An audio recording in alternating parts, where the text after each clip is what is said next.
Mike Sankey here, research agronomist with Legacy Seeds, here today to talk to you a little bit about corn planter maintenance.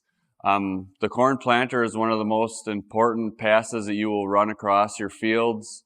Here today to talk to you just a little bit about some of the maintenance that goes into corn planting.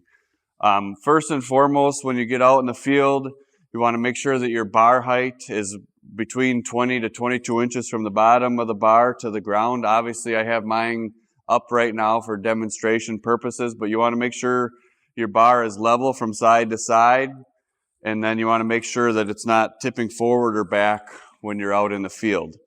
Now to get into individual row units, we'll start with up front here.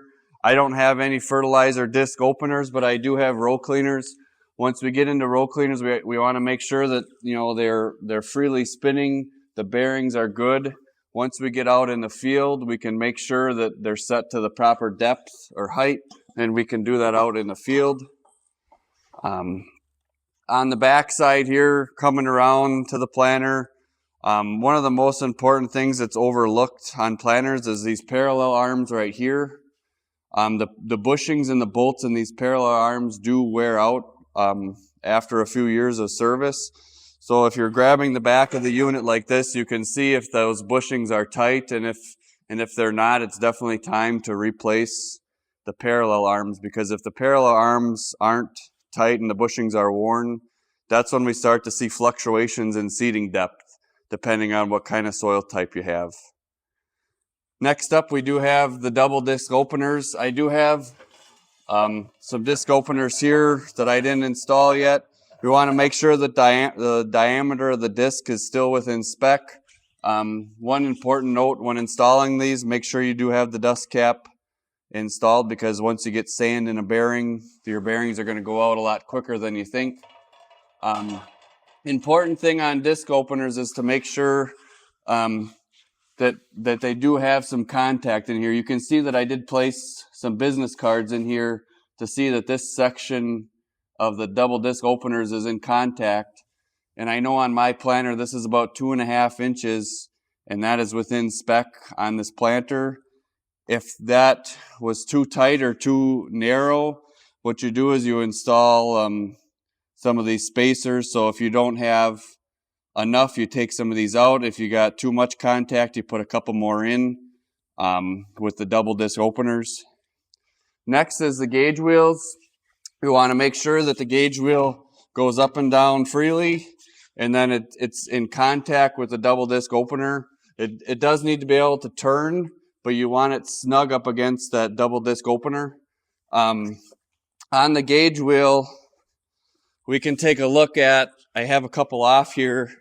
If we're starting to see a lot of wear on the gauge wheels, you'll see some material starting to kind of work its way away on the gauge wheel frame itself. So if there's a big indent, it's definitely time to replace some of the supporting infrastructure for the gauge wheel. Next, on this planter in particular, we have Keaton seed firmers.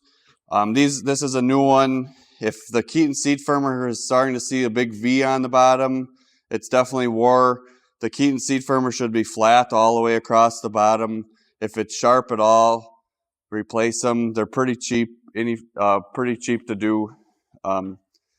Going back to the disc openers, we want to make sure that our scrapers are intact and working, because we want to make sure that those scrapers are working and getting any wet material off of those disc openers as they go through the field.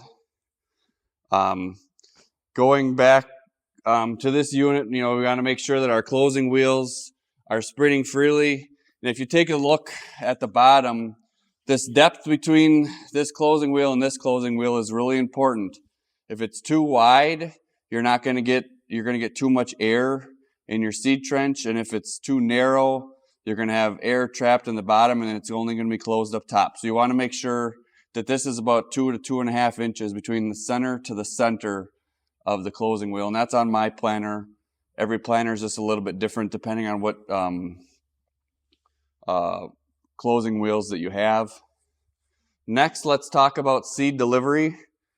This is what a seed tube looks like. They're all relatively the same.